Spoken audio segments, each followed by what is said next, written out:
Assalamualaikum warahmatullahi wabarakatuh. Video ini diperuntukkan bagi siswa-siswi kelas 11, terutama lintas minat. Di sini kita akan membahas tentang indeks harga dan inflasi. Indeks harga merupakan suatu ukuran statistik untuk menyatakan perubahan-perubahan harga yang terjadi dari satu periode ke periode lainnya. Indeks harga merupakan suatu ukuran statistik. Statistik itu apa? Informasi yang biasanya digambarkan dalam tabel, diagram Venn, terus diagram batang, dan masih banyak lainnya ya. Tujuannya bisa dilihat. Pertama, petunjuk atau barometer dari kondisi ekonomi secara umum. Jadi kalau kita mau mengetahui secara ekonominya itu gimana sih? Dilihat dari indeksnya. Yang kedua, pedoman untuk berbagai kebijakan dan administrasi perusahaan. Jadi kalau suatu perusahaan atau kalian nanti bikin terus jadi perusahaan yang besar, itu ngelihatnya dari indeks harga untuk menentukan kebijakan. Sebagai deflator, pedoman pembelian berbagai jenis barang, pedoman dalam mengatur gaji buruh atau untuk menyesuaikan kenaikan gaji buruh pada saat inflasi. Di sini ada inflasi, artinya indeks ini berhubungan dengan inflasi. Yang selanjutnya, metode perhitungan. Metode perhitungan itu ada dua, agregatif sederhana.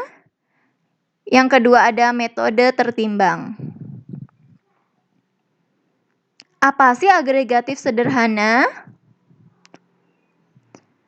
Seluruh harga dalam satu tahun tertentu dinyatakan sebagai persentase dari keseluruhan harga komoditas dalam satu tahun. Artinya, harga tersebut dinyatakan hasilnya dalam persentase. Berarti nanti hasilnya itu harus persentase. Dari apa persentase itu didapat? Dari harga barang komoditas. Komoditas itu apa? Barang yang dapat diekspor maupun diimpor. Jadi seluruh barang yang dapat diekspor maupun diimpor, harganya dijumlah dalam satu tahun dan hasilnya dalam bentuk persentase. Bisa dilihat di sini. P itu harga, N adalah new, P0 artinya harga lama.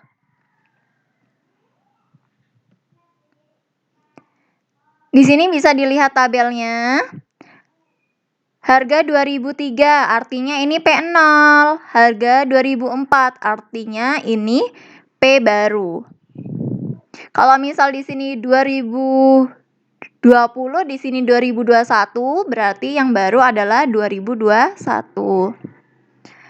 Rumusnya dimasukin 1500 dibagi dengan 1300 dikali 100%, maaf ini dalam bentuk persen, 100% ya. Dan hasilnya adalah 115,38%. Metode tertimbang ada 3. Pertama, metode Lespayers, metode PC, metode Marshall-Edgeworth. Metode Lespayers, kuantitas itu jumlah barang tidak berubah dari tahun ke tahun sejak tahun dasar.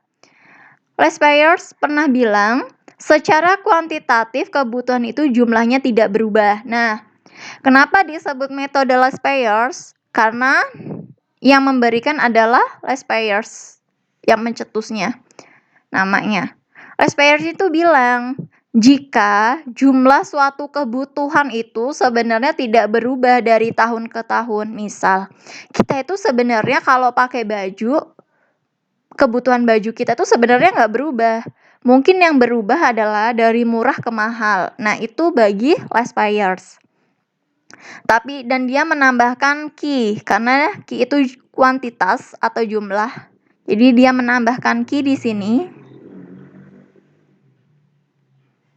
Ini Ini P0, PN, Q0, kuantitas lama, Qn, kuantitas baru, kemudian dikali.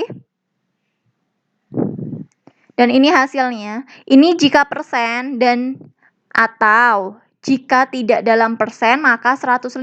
Karena biasanya ada dalam persen dan ada tidak dalam persen.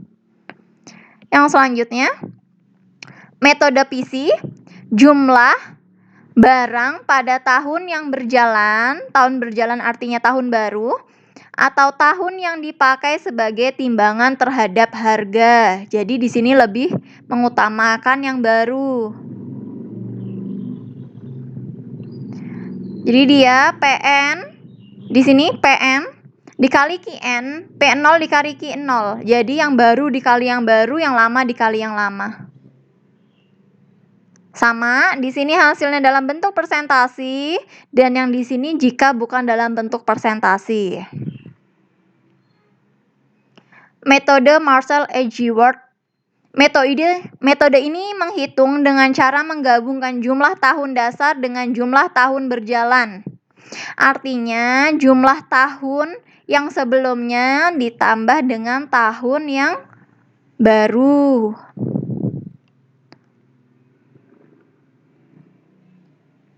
Seperti ini. Qn ditambah Q0 atau jumlah lama ditambah dengan jumlah baru, kemudian dikali dengan P baru, sama, tapi hanya bedanya adalah dikali P lama. Kemudian dibagi, dan maaf ya ini hasilnya sepertinya. Di sini ini jika dia dalam bentuk persentasi.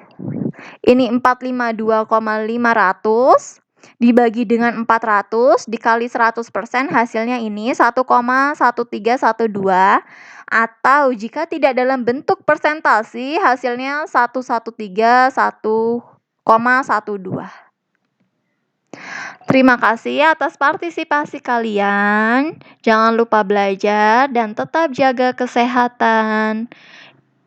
Ibu akhiri, wassalamualaikum warahmatullahi wabarakatuh.